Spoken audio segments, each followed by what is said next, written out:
Thank you, Honorable Chair. Good afternoon, ladies and gentlemen.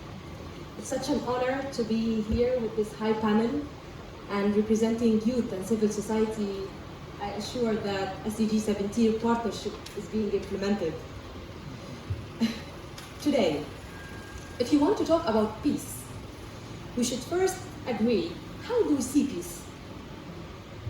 If I raise the question here, we would say that peace is when people are able to resolve their conflicts without violence.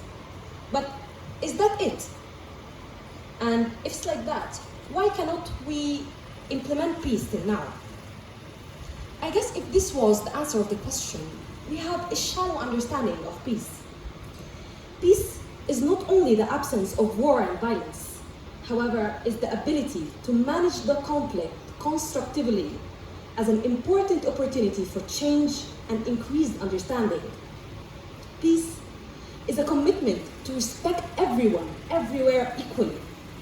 Peace is a commitment to protect your land, your culture, and your identity.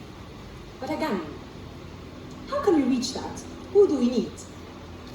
Ladies and gentlemen, we need each and every one of you, honorable state representatives, private sector, civil society, academia, media, and youth. And let us stop on the point of youth for a little bit. Did you know that the world witnesses the highest percentages of youth ages now? Did you know that studies have approved that when peace-building processes include youth, this guarantees the sustainability of peace?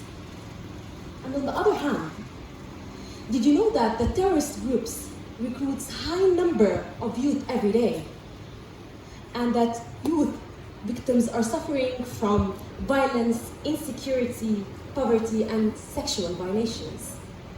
Honorable attendance, we need to take a second and start talking. After all our discussions, resolutions, international events, what has been done?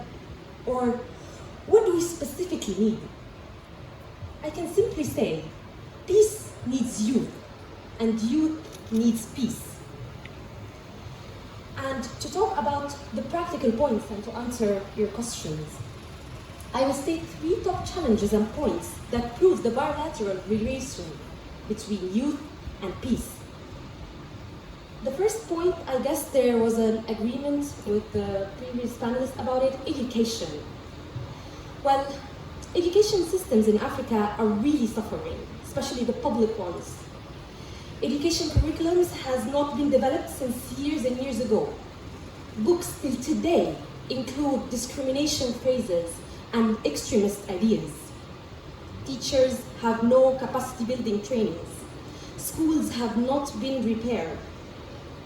And I'm sorry to say that I've read before that Nigeria has around 40% of illiteracy because of school bombing.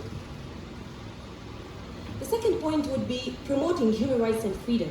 So we're talking about human rights since 1948, the Universal Declaration.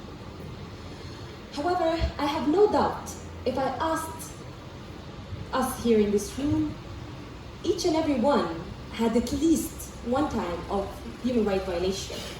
If we really want to take a step forward, it's simple.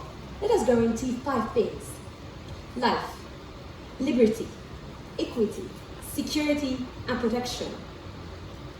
Human rights violations that we face in Africa is severe, and youth are being seen as followers, unexperienced, and immature to take even their own decisions. I also feel deeply sad when I know that there was a young lady, who died in Egypt a couple of months ago because of FGM. We're in 2020 and still suffering from FGM. I met a friend yesterday who told me that he do not prefer to dress like a youth for people to respect him. That is such a disappointment. We say we want to promote youth, but we force them to shut up.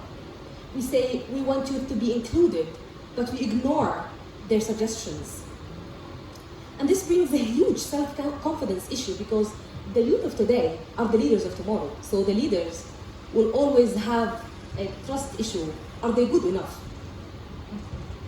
The third and final point is external intervention. Well, if you get my point as military intervention, excuse me, this is an old-fashioned intervention. our Africa have witnessed cultural intervention, economic, media, and political intervention, of course. So to cut it short, we are the richest continent with resources, but the poorest with the service and development. And other countries are just behind the scene, achieving their economic and political goals from supporting corruption and terrorism. And I will not name those countries, we already know them. And because of that, the African youth try so hard to change their culture, their looks, and their identity just to be with the winner team. But I don't want to be that black today. I don't want you to not to be optimistic yet. There is still a chance. Us here today, there is still a chance. All of us together, we still have a chance. If I can say a good practice, and because of the shortage of time, I will only say one example, which is Rwanda. Well, Rwanda is a very good example of development and cooperation between different stakeholders to support youth. So Rwanda has been working with mainly the UNICEF and private sector and civil society in a program to promote the rights of children and youth. And they reached very satisfying outcomes, actually. If I can name two of them, I would say giving the opportunity for 20,000 youth from refugees and persons with disabilities to go to school, and raising the skills of 25,000 young teachers to develop the quality of education. So this is how it works. See, youth needs peace and peace needs youth. I'll stop here and give back the floor to the chair. Thank you so much.